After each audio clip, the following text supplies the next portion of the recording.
రెచ్చగొట్టడం కాదు, హక్కున చేర్చుకుంటాం, వారికి ఆసరాగా ఉంటాం, ఆదుకుంటాం.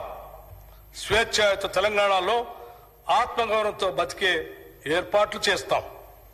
యువతే దేశానికి భవిష్యత్ అంటూ కూనిరాగాలు చేయటం కాదు, చిత్తశుద్ధితో వారికి మెరుగైన జీవితానికి బాటలు వేస్తాం.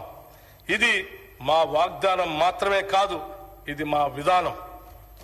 గత ప్రభుత్వం చేసిన పనులతో యువతలో ఆత్మస్థైర్యం దెబ్బతిన్నది. వారు భవిష్యత్తుపై ఆశను కోల్పోయారు.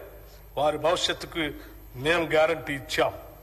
అందుకే రాష్ట్రంలోని యువత మొత్తం మా వెనక నిలిచింది, మమ్మల్ని గెలిపించింది. ఈ నిజం మాకు తెలుసు కాబట్టి బాధ్యతగా ఉంటాం. చెప్పిన మాట ప్రకారం ఉద్యోగ నియామకాల విషయంలో జాబ్ క్యాలెండర్ తయారు చేసే ప్రక్రియని ప్రారంభించాం. మెగా డిఎస్సి నిర్వహించబోతున్నాం. దాదాపు 15,000 మంది కానిస్టేబుల్ రిక్రూట్మెంట్ అతి త్వరలో పూర్తి చేసి నియామక పత్రాలు ఇవ్వబోతున్నాం.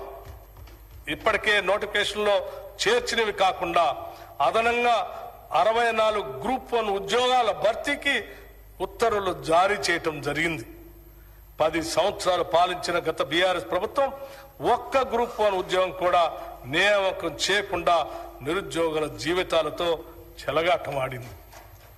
తెలంగాణ పబ్లిక్ సర్వీస్ కమిషన్ సరైన దారిలో నిరుద్యోగ యువత ఆకాంక్షలు నెరవేర్చే విధంగా పనిచేయటానికి ప్రక్షాళన చేయటం జరిగింది.